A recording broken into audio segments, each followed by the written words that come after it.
Monday the 1st of June saw 40 dairy farmers gather outside the Saputo Milk Processing factory in Newcastle Emlyn to protest at what they claim is the company's unrealistically low prices paid for their milk.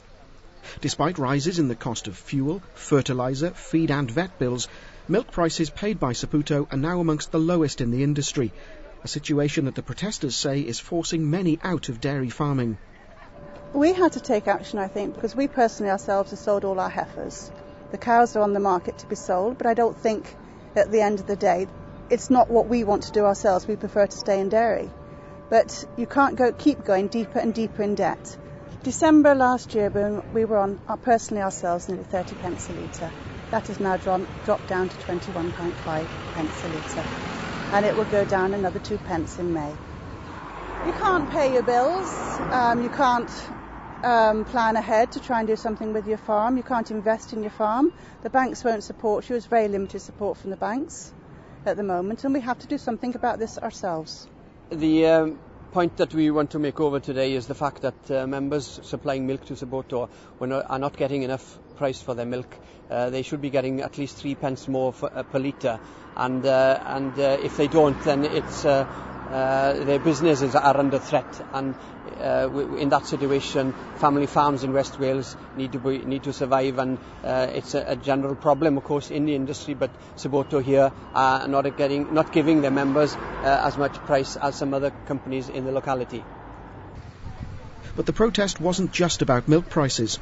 The farmers were also concerned about what they said were over-restrictive contracts that prevent them from looking for another buyer for their milk. What exactly, then, were they looking for from Saputo? A better price for milk for the farmers, a fairer playing field as well. I think something does need to be done about the contracts in some way, because they're so legally binding, and only the milk, like selling to Saputo, they dictate what they pay to us. And I think the farmers need more clout together to try and organise themselves that they can get a better price for their milk. As talks between the company and the protesters ended, it was clear that Saputo wasn't in a mood to increase the price it pays for its milk. We asked Saputo for a statement, but our request went unanswered.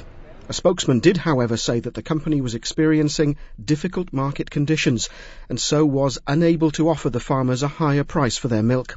But it seemed the protesters had forced a change of heart in another of their demands. There is no increase in their milk price, and in fact the 2 pence decrease that was implemented on the 1st of May stands, so that looks quite bleak on the milk price side for them.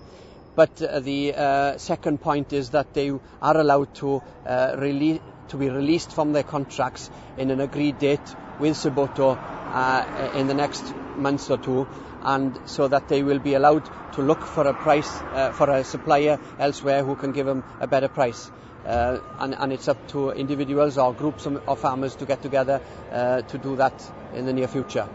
I would think that quite a many of them are going to move. It's difficult to say yet because they haven't looked what's out on the market, although I would understand that probably up to 3/4 of them may move in the near future and look for a price elsewhere.